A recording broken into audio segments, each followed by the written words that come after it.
സ്നേഹം, ദിവ്യസ്നേഹം, സ്നേഹം,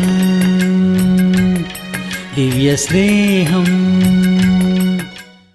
വെളിപ്പാട് പുസ്തകം 2-ാമത്തെ അധ്യായം 1 മുതലുള്ള വാക്യങ്ങൾ വായിക്കാം. എഫെസോസിലുള്ള സഭയുടെ ദൂതന് എഴുതുക. 7 നക്ഷത്രം വലങ്കയിൽ പിടിച്ചും കൊണ്ട് 7 പൊൻ നിലവിളക്കുകളുടെ നടുവിൽ നടക്കുന്നവൻ അരുളി ചെയ്യുന്നത്: ഞാൻ നിന്റെ പ്രവൃത്തിയും പ്രയത്നവും സഹിഷ്ണുതയും കൊള്ളരുതാത്തവരെ, നിനക്ക് സഹിച്ചുകൂടാത്തതും. വഴക്കു പറയുകയാണോ പുകഴ്ത്തുകയാണോ? പുകഴ്ത്തുകയാണല്ലോ. ഏതെങ്കിലും വിഷയത്തിൽ നിങ്ങളെ ആരെങ്കിലും ശാസിച്ചാൽ നിങ്ങളിൽ യാതൊരു നന്മയുമില്ലെന്നാണോ അർത്ഥം? ഇത്രയൊക്കെ പറഞ്ഞിട്ടൊരു വാക്യം പറഞ്ഞിരിക്കുന്നു. 4-ാമത്തെ വാക്യം: എങ്കിലും നിന്റെ ആദ്യ സ്നേഹം വിട്ടുകളഞ്ഞു എന്ന ഒരു കുറ്റം നിന്നെക്കുറിച്ച് പറവാനുണ്ട്.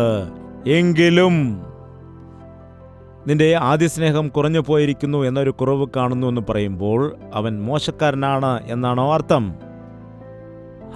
നിന്റെ ക്രിയകൾ ഞാൻ അറിയുന്നു, നിന്റെ പ്രവൃത്തി ഞാൻ അറിയുന്നു. നിന്റെ ഒരു കുറവ് പറയാനുണ്ട്. അതെന്താണ്? ഉള്ളതുപോലെ തന്നെ പറയണം.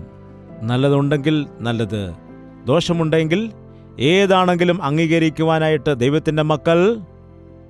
അയ്യോ, അതിന് തന്നെയാണ് ഇത്രയും സമയം ആലോചിക്കുന്നത്. ആർ തയ്യാറായിരിക്കണം? ഞാനോ നിങ്ങളോ? നീ ഒരുക്കമാണെന്നോ? ഇന്ന് ആളുകളെല്ലാവരും പറയാറുണ്ട്, നീ അത് തയ്യാറാകണം. നിന്റെ പ്രവൃത്തി ഞാൻ അറിയുന്നു. പൗലോസ് ശീലിച്ചു പ്രവർത്തിക്കുവാൻ, കഷ്ടപ്പെടുവാനായിട്ട്. നമ്മെ എല്ലാവരെയും കർത്താവ് അവൻ്റെ വേല ചെയ്യുന്നതിന് വേണ്ടി തിരഞ്ഞെടുത്തവരാണ്. നീ എനിക്ക് വേണ്ടി വേല ചെയ്യുക എന്നാണ് കർത്താവ് പറഞ്ഞത്. ഒരു നല്ല ഇടയൻ വേല ചെയ്യുകയും അതുപോലെ ചെയ്യിക്കുകയും ചെയ്യും. ഒരു ബോസ് ആണെങ്കിൽ ഒരു ചെയറിലിരുന്നു കൊണ്ട് കറങ്ങിക്കൊണ്ട് അത് ചെയ്യ് ഇത് ചെയ്യ് എന്നൊക്കെയാണ് പറയാറുള്ളത്. എന്നാൽ ഒരു നേതാവ് മുൻപിൽ നിന്നുകൊണ്ട് ചെയ്ത് കാണിച്ചിട്ട് ഇത് ചെയ്യുവാൻ പറഞ്ഞു തരും. കർത്താവ് ഇന്നത് ചെയ്യുവാൻ എന്നോട് പറഞ്ഞിരിക്കുന്നു, അതുകൊണ്ട് നമുക്കിത് ചെയ്യാം എന്ന് പറഞ്ഞ് എല്ലാവരും ചേർന്ന് ചെയ്യും. ആദ്യം മുതലേ ഈ സഭയിൽ അതാണ് പഠിപ്പിച്ചു വന്നിരുന്നത്. ഇതൊരിക്കലും ഒരു 1 man ഷോ അല്ല. ഇവിടെ എല്ലാവർക്കും ഉത്തരവാദിത്തമുണ്ട്, എല്ലാവർക്കും താലന്തുകളുണ്ട്. ചിലർ മറഞ്ഞിരിക്കുകയായിരിക്കും ചെയ്യുന്നത്, ചിലർ എല്ലാവരുടെയും മുൻപിൽ വന്നിട്ട് ദൈവത്തിനു വേണ്ടി പ്രയോജനപ്പെടും. ചിലർ കുറച്ചുനാളായിരിക്കും ഉപയോഗിക്കപ്പെടുന്നത്. വരൂ ദൈവത്തിന് വേണ്ടി നിൽക്കുമെന്ന് പറയുമ്പോൾ അവിടെ ഇരിക്കാൻ പറയുമ്പോൾ ദുഃഖിക്കുന്നു. വരാൻ പറഞ്ഞപ്പോൾ സന്തോഷത്തോടെ വന്നു, പോകാൻ പറഞ്ഞപ്പോൾ എന്തുകൊണ്ട് സന്തോഷത്തോടെ പോയി അവിടെ ഇരിക്കുന്നില്ല? നമ്മെ ഉയർത്തുന്നവൻ അവനാണല്ലോ. നമ്മെ താഴ്ത്തുന്നത് ആരാണ്? ദൈവദാസനാണോ? അത് കർത്താവാണ്. ദൈവസഭയിൽ ഈ ഭിന്ന അഭിപ്രായങ്ങൾ, അതുപോലെ തന്നെ കുറ്റപ്പെടുത്തലുകളും പരാതികളും അന്ത്യകാലത്ത് പിശാചു കൊണ്ടുവരുന്ന തന്ത്രങ്ങളാണ്. ദുരുപദേശങ്ങളെ പ്രസംഗിക്കാനിടയാകുന്നു. എല്ലാം അറിയാവുന്നവരാണ്, എല്ലാം പഠിച്ച ആളുകളാണ്. നിന്റെ പ്രവൃത്തി ഞാൻ അറിയുന്നു. നീ ദൈവത്തിന് വേണ്ടി ഒരുപാട് കാര്യങ്ങൾ ചെയ്തിട്ടുണ്ട്. ചെയ്തില്ല എന്ന് ഞാൻ പറയുന്നില്ല, നീ ചെയ്തിട്ടുണ്ട്. നീ കഷ്ടപ്പെട്ടു. നീ ഒരുപാട് ദൈവവേലയ്ക്ക് വേണ്ടി കഷ്ടപ്പെടുവാനിടയായി. ഒരുപാട് കാലമായിട്ട് ദൈവദാസന്മാരെ നീ സഹായിക്കുന്നു, പ്രയത്നിക്കുന്നുണ്ട്. ദൈവദാസന്മാരോടൊപ്പം രാവും പകലും അധ്വാനിച്ചു. ദൈവത്തിൻ്റെ ആലയത്തിൽ ശുശ്രൂഷകൾ ചെയ്തു. ആലയത്തിൻ്റെ പണികളിലെല്ലാം സഹായിച്ചു. എനിക്കറിയാം, ഞാനാണ് നിനക്ക് പ്രതിഫലം നൽകുന്നത്. ദൈവദാസനല്ല നൽകുന്നത്, പാസ്റ്റർമാരല്ല നൽകുന്നത്. കർത്താവിനു വേണ്ടി അനുഭവിക്കുന്ന എല്ലാ കഷ്ടതകൾക്കും പ്രതിഫലമുണ്ട്. നാം ചെയ്യുന്നതായ നന്മപ്രവൃത്തികൾ മറന്നുപോകുന്നതായ ദൈവം അല്ല, നമ്മുടെ കണ്ണുനീരിനെ കാണുന്നവനാണ്. നീ ഒരു ഗ്ലാസ് പച്ചവെള്ളം കൊടുത്താലും അതിന് പ്രതിഫലം നൽകുമെന്ന് പറഞ്ഞ കർത്താവ് നീ ചെയ്യുന്ന പ്രവൃത്തികൾക്ക് പ്രതിഫലം നൽകില്ലേ? കർത്താവ് നൽകുന്ന പ്രതിഫലത്തിന് വേണ്ടി നാം കാക്കണം. മോശയെ എന്തുകൊണ്ടാണ് വാഗ്ദത്ത ദേശത്തിലേക്ക് കൊണ്ടുപോകാതിരുന്നത് എന്ന് പലപ്പോഴും ഞാൻ കർത്താവിനോട് ചോദിക്കാറുള്ള കാര്യമാണ്. ഒരു വാക്ക് പറഞ്ഞതുകൊണ്ട് മാത്രമാണ് കർത്താവേ അത്രത്തോളം കഷ്ടപ്പെട്ട ഒരു ദൈവദാസനെ നീ തടഞ്ഞതെന്ന്. യഥാർത്ഥ വിഷയം എന്താണെന്ന് വെച്ചാൽ, ദൈവം എനിക്ക് വെളിപ്പെടുത്തി തന്നത് എന്താണെന്ന് വെച്ചാൽ, മോശ വാഗ്ദത്ത ദേശത്ത് ചെന്നിട്ട് മരിച്ചിരുന്നുവെങ്കിൽ എല്ലാവരും അവനെ പുകഴ്ത്തി, മോശ നേതാവായിട്ട് ഞങ്ങളെ ഇവിടെ കൊണ്ടുവന്നു എന്ന് പറഞ്ഞ് അവനെ ആരാധിക്കുമായിരുന്നു, അവനെ പുകഴ്ത്തുമായിരുന്നു. അങ്ങനെ എല്ലാവരും അവനെ പുകഴ്ത്തുന്ന സമയത്ത്, പിന്നെ സ്വർഗത്തിൽ വരുന്ന സമയത്ത് അവന് പുകഴ്ത്തലുകൾ എവിടെയാണ് ലഭിക്കുന്നത്? അതുകൊണ്ട് ഇവർ നൽകുന്ന നിസ്സാരമായ പുകഴ്ത്തലുകൾക്ക് വേണ്ടി നീ നോക്കണ്ട, നിന്റെ കാര്യം ഞാനാണ് നോക്കുന്നത് എന്ന് പറഞ്ഞ് നീ 40 വർഷം കഷ്ടത അനുഭവിച്ചതിന് പ്രതിഫലം ഞാൻ തന്നെ നിനക്ക് നൽകാമെന്ന് പറയാനിടയായി. ചിലർ പറയും എല്ലാ പണികളും എന്നെക്കൊണ്ടാണ് ചെയ്യിക്കുന്നത്. അപ്പോൾ ഞാൻ പറഞ്ഞു, ചെയ്യുന്നവനോടല്ലേ പറയുന്നത്, അല്ലാതെ ചെയ്യാത്തവനോട് പറയുകയില്ലല്ലോ. ഏൽപ്പിച്ച പണി ചെയ്താൽ വീണ്ടും അടുത്ത പണി നൽകും, എന്നാൽ നീ ചെയ്തില്ലെങ്കിൽ അടുത്ത പണി പറയുകയില്ല. ശരിയല്ലേ? അങ്ങനെ എല്ലാ പണികളും നിന്നോട് പറയുന്നുവെന്ന് നീ പരാതിപ്പെടുന്നുണ്ടെങ്കിൽ ദൈവം നിന്നെ അത്രത്തോളം സ്നേഹിക്കുന്നുണ്ടെന്നാണ് അർത്ഥം. ദൈവം നിനക്ക് അത്രത്തോളം പ്രതിഫലം നൽകും. ഞാൻ നിന്റെ പ്രവൃത്തി അറിയുന്നു, ഞാൻ നിന്റെ സഹിഷ്ണുത അറിയുന്നു. എത്ര കഷ്ടത അനുഭവിച്ചുകൊണ്ടാണ് വേല ചെയ്യുന്നതെന്നറിയാമോ? എത്ര ബുദ്ധിമുട്ടുകൾ അനുഭവിച്ചുകൊണ്ടാണ് വേല മുമ്പോട്ട് കൊണ്ടുപോകുന്നത് എന്നറിയാമോ? ഈ കഷ്ടതയിൽ എത്രയോ ആളുകൾ ഭാഗവാക്കാകുന്നവരുണ്ട്. നെല്ലൂരിൽ വെച്ച് ഒരു ദിവസം എനിക്ക് പനി വന്ന സമയത്ത് അത് പ്ലാറ്റ്ഫോമിൽ നിൽക്കുകയായിരുന്നു. അവിടെ ഞാൻ പുതപ്പ് വിരിച്ച് കിടന്ന സമയത്ത് സഹോദരന്മാർ തലയ്ക്കലും കാൽക്കലും ഇരുന്നിട്ട് എന്നെ വീശി തന്ന കാര്യം ഞാൻ ഇപ്പോഴും ഓർക്കുന്നു.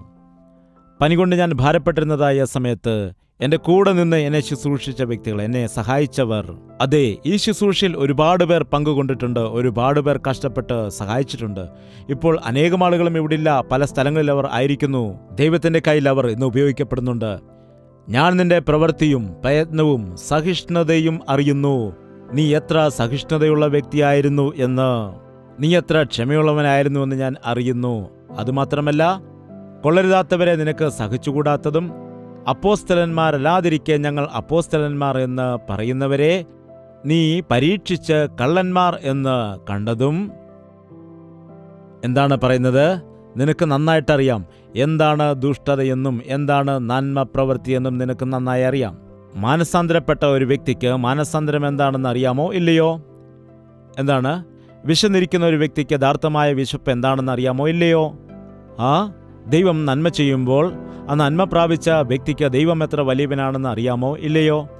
അറിയില്ലേ? അറിയാം. എന്താണ്? നീ കൊള്ളരുതാത്തവരെ അംഗീകരിച്ചില്ല. അപ്പോസ്തലന്മാർ അല്ലാതിരിക്കെ അപ്പോസ്തലന്മാർ എന്ന് പറഞ്ഞവരെ നീ അംഗീകരിക്കുവാനിടയായില്ല. ദൈവവചനം ശരിയായി കേൾക്കുന്ന ഒരു വ്യക്തിക്ക്, നിങ്ങളിപ്പോൾ യൂട്യൂബിൽ സെർച്ച് ചെയ്താൽ ഇങ്ങനെ ദൈവിക പ്രസംഗങ്ങൾ ലൈനായിട്ട് വന്നുകൊണ്ടേയിരിക്കുന്നതാണ്. അത് കേൾക്കുന്ന സമയത്ത് ഞാനും പലപ്പോഴും ആ സന്ദേശങ്ങൾ കേൾക്കാറുള്ളതാണ്. ഒരു 10 വാക്ക് കേൾക്കുമ്പോൾ തന്നെ അത് യഥാർത്ഥമായ ഉപദേശമാണോ അതോ ദുരുപദേശമാണോ എന്ന് മനസ്സിലാക്കുവാൻ കഴിയും. ചില സമയത്ത് ഒരാളുടെ വചനം കേട്ടുകൊണ്ടിരിക്കുമ്പോൾ ഈ പയ്യൻ നന്നായിട്ട് പ്രസംഗിക്കുന്നു എന്ന് ചിന്തിക്കും. കൊള്ളാമല്ലോ എന്ന് വിചാരിച്ച് അടുത്ത സന്ദേശം കേൾക്കുന്നതായ സമയത്തായിരിക്കും അതിൽ യഥാർത്ഥ നിറം വെളിപ്പെട്ടു വരുന്നത്. ഇന്ന് പ്രസംഗം പഠിച്ചതായ ആളുകളാണ്. അവർ ധൈര്യത്തോടുകൂടി വളരെ ഉറപ്പോടുകൂടി സംസാരിക്കുന്നത് കേൾക്കാം. കള്ളം പറഞ്ഞുകൊണ്ട്, നീ കള്ളം പറയുകയാണ്, നീ കള്ളം പറയുന്നു. ഇവനാണ് കള്ളം പറയുന്നത്. എന്നിട്ട് മറ്റുള്ളവർ കള്ളം പറയുന്നെന്ന് പറയുന്നു. അങ്ങനെയുള്ളപ്പോൾ ആർക്കവനെ കണ്ടുപിടിക്കുവാൻ കഴിയും? പറ. താൻ തെറ്റു ചെയ്തിട്ട് തൻ്റെ തെറ്റിനെ മറച്ചുവെക്കുന്നതിന് വേണ്ടി മറ്റുള്ള ആളുകളെ കുറ്റപ്പെടുത്തുന്നതായ ആളുകളെ കാണുവാൻ കഴിയും. ക്രിസ്തീയ ലോകത്തിലും കാണുവാൻ കഴിയുന്നുണ്ട്. എത്ര ദുഃഖകരമാണിത്! കുന്തം കൊണ്ട് കുത്തുന്ന രീതിയിലല്ല പ്രസംഗിക്കേണ്ടത്. ഹൃദയത്തിൽ വേദനിച്ചുകൊണ്ട് വേണം പ്രസംഗിക്കുവാൻ. ദൈവത്തിൻ്റെ സ്നേഹത്തെ പങ്കുവയ്ക്കണം. ദൈവത്തിൻ്റെ പ്രവൃത്തികളെ പങ്കുവയ്ക്കണം. നീ കഷ്ടപ്പെടുന്നുണ്ട്. എന്തിനു വേണ്ടിയാണ് കഷ്ടപ്പെടുന്നത്? നിന്റെ സഭ ഡെവലപ്പ് ചെയ്തെടുക്കണം. നിന്റെ സഭയിൽ എത്ര പേരുണ്ടെന്ന് പറയണം. നീ ഇന്ന രാജ്യങ്ങളിൽ പോയിട്ടുണ്ടെന്ന് പറയണം. ഞാനൊരു വലിയ ദൈവദാസനാണെന്ന് 10 പേര് അറിയണം. അതിനുവേണ്ടിയുള്ള പരിശ്രമങ്ങളാണ് നടത്തുന്നത്. അതോ യേശുവിൻ്റെ സ്നേഹമാണോ നിന്നെ ഇതിനു വേണ്ടി നിർബന്ധിക്കുന്നത്? ദൈവത്തെ മഹത്വപ്പെടുത്തുന്നതിന് വേണ്ടിയാണോ നീ വേല ചെയ്യുന്നത്? ദൈവം ഇത് എന്നെ ഏൽപ്പിച്ചതാണ്, ഞാനിത് തീർച്ചയായിട്ടും ചെയ്യണമെന്ന് പറഞ്ഞ് നീ ചെയ്യുന്നതായ സമയത്ത് മനുഷ്യർ നിന്നെ പുകഴ്ത്തിയില്ലെങ്കിലും നിന്റെ ഹൃദയത്തെ അറിയുന്ന ദൈവത്തിന് നിന്റെ പ്രവൃത്തി അറിയാൻ കഴിയും. ഇന്നത്തെ കാലത്ത് യഥാർത്ഥ ഉപദേശകനാരെന്നും ദുരുപദേശകനാരെന്നും കണ്ടുപിടിക്കുവാൻ കഴിയുന്നില്ല. എല്ലാവരും യൂട്യൂബ് ഫോളോ ചെയ്യുന്നുണ്ട്, ഫേസ്ബുക്ക് ഫോളോ ചെയ്യുന്നുണ്ട്, ട്വിറ്റർ ഫോളോ ചെയ്യുന്നുണ്ട്. നല്ല നല്ല വിഷയങ്ങളുമായിട്ട്, ആകർഷണീയമായ ഹെഡിങ്ങുകളുമായിട്ട് ഒരുപാട് ആളുകൾ നല്ല നല്ല സന്ദേശങ്ങൾ എല്ലാ ദിവസവും പുറത്തുവിടുന്നുണ്ട്. ഇതിൽ നല്ലതേത് ചീത്തയേതെന്ന് അറിയുവാൻ മാത്രം കഴിയുകയില്ല. ഈ പഴം തിന്നുന്ന നാളിൽ നിങ്ങൾ നിശ്ചയമായി മരിക്കും. ഈ പഴം തിന്നുകയാണെങ്കിൽ നിങ്ങൾ മരിക്കുകയേ ഇല്ല. അതേ വാക്കു തന്നെ. തിന്നുന്ന നാളിൽ നിങ്ങൾ മരിക്കും. നിങ്ങൾ മരിക്കുകയേ ഇല്ല, മരിക്കില്ല എന്നുള്ള ഒറ്റ വാക്ക് അങ്ങോട്ടൊന്ന് ട്വിസ്റ്റ് ചെയ്യുവാനിടയായി പിശാച്. ബാക്കിയെല്ലാം ഒരുപോലെ തന്നെ ഇരിക്കുന്നു. ആദാമിനും ഹവ്വയ്ക്കും ഏതാണ് ആകർഷണീയമായി മാറിയത്? അവരെ ഒരുപാട് സ്നേഹിച്ച് അവർക്ക് വേണ്ടി ഏദൻ തോട്ടം തയ്യാറാക്കി, അവരെ ഒരുപാട് സ്നേഹിച്ച് അവരുടെ കൂടെ കൂട്ടായ്മ ആചരിച്ച് ഇത്രത്തോളം സ്നേഹിച്ച ദൈവത്തിൻ്റെ വാക്കുകൾക്കാണോ അവർ വില കൊടുത്തത്? അതോ എവിടെ നിന്നോ മ്യൂസിക്കൊക്കെ ഇട്ട് വന്നിട്ട് എന്താണ്? ഇന്ന് പ്രസംഗത്തിനും സൈഡ് മ്യൂസിക് ഇല്ലാതെ ആരും പ്രസംഗിക്കത്തില്ല. ടോ ടോ ടോ ടോ. പ്രസംഗിക്കുന്നതിന് വേണ്ടി ഇവിടെ മ്യൂസിക്കിന് വേണ്ടി കാത്തിരിക്കുകയാണ്. കൂടയിലിരിക്കുന്ന പാമ്പ് ഇറങ്ങി വരുന്നത് പോലെ മ്യൂസിക് വരുമ്പോൾ തന്നെ എല്ലാവരും പ്രസംഗവുമായിട്ട് എഴുന്നേൽക്കാനിടയാകും. എന്താണ്? ഹവ്വ വെറുതെയാണോ അങ്ങോട്ട് കടന്നു പോയത്? വെറുതെയാണോ പോയത്? അവിടെ ചെന്നപ്പോൾ പിശാച് വരാനിടയായതുകൊണ്ടാണ്. മ്യൂസിക് ചെയ്തുകൊണ്ടാണ് വന്നത്. അതുപോലെ തന്നെ ഇന്ന് എല്ലാവർക്കും എന്താണ് ആവശ്യം? ഡാൻസ് ആണ് ആവശ്യം. മ്ലേച്ഛമായ രീതിയിൽ ഡാൻസ് കളിക്കുന്ന അനേകം ആളുകളെ ഇന്ന് നമുക്ക് ചുറ്റും കാണാൻ കഴിയും. അതും എന്തൊരു ഡാൻസാണ്? മ്ലേച്ഛമായ രീതിയിലാണ് നടത്തുന്നത്. ശ്രദ്ധിക്കുക, സ്റ്റേജിലേക്ക് പിശാച് കടന്നു വരികയാണ്. കള്ള പ്രവാചകൻ കടന്നു വരുന്നു. അവർക്കിഷ്ടമുള്ളത് എന്താണ് പറയുക? ആരുടെ വാക്കാണ് നിങ്ങൾക്കിഷ്ടം? നിന്നെ ശാസിക്കുന്ന അപ്പനെയും അമ്മയുമാണോ നിനക്കിഷ്ടം? അതോ റോഡിൽ കൂടി പോകുന്നതായ, നിന്നെ തകർത്തു കളയാൻ ശ്രമിക്കുന്നതായ, അല്ലെങ്കിൽ ദോഷം ചെയ്യാൻ പ്രേരിപ്പിക്കുന്ന കൂട്ടുകാരുടെ വാക്കുകളാണോ നിനക്കിഷ്ടം? ആരെയാണ് നിങ്ങൾ അനുസരിക്കുന്നത്? നിന്നെ പെറ്റു വളർത്തി വലുതാക്കിയ അമ്മയുടെ സ്നേഹമാണോ നിനക്ക് വലുത്? അതോ ഇന്നലെ നിന്നെ കണ്ടതായ ഏതോ ഒരു ചെറുപ്പക്കാരന്റെ സ്നേഹത്തെയാണോ നിനക്ക് വലുതായിട്ട് കാണുവാൻ കഴിയുന്നത്?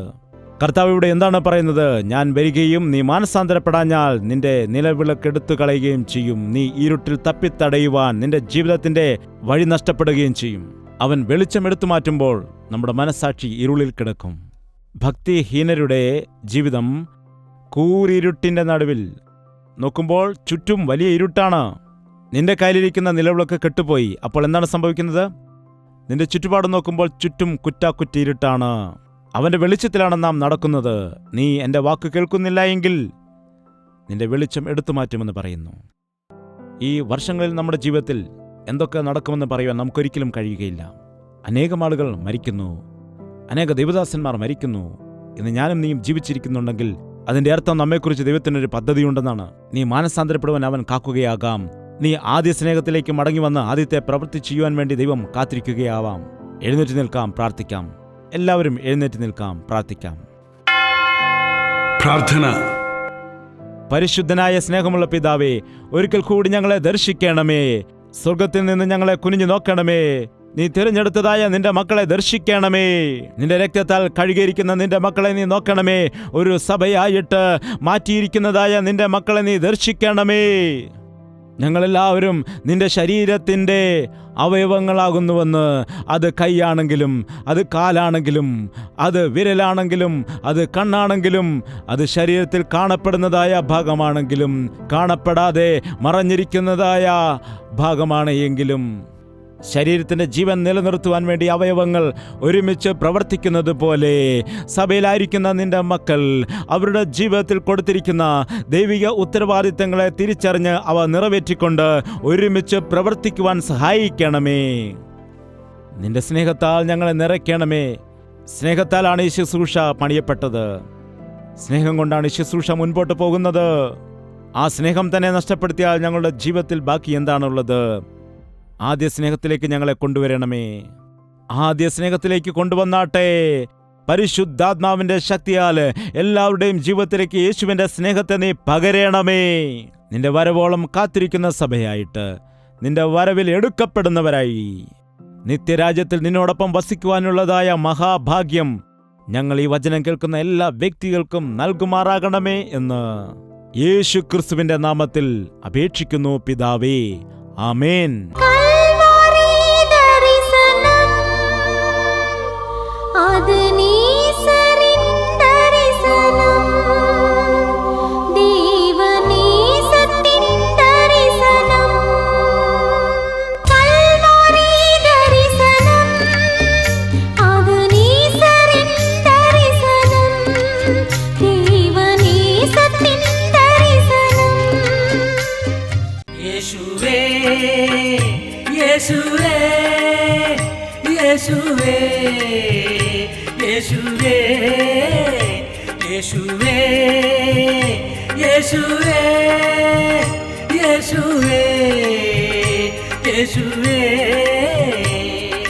നിന്നെ നിന്നെ എന്നും ഞാൻ സേവിക്കും. നീ മാത്രം രാജാവെന്നും. നിന്നെ നിന്നെ എന്നും ഞാൻ സേവിക്കും. നീ മാത്രം രാജാവെന്നും.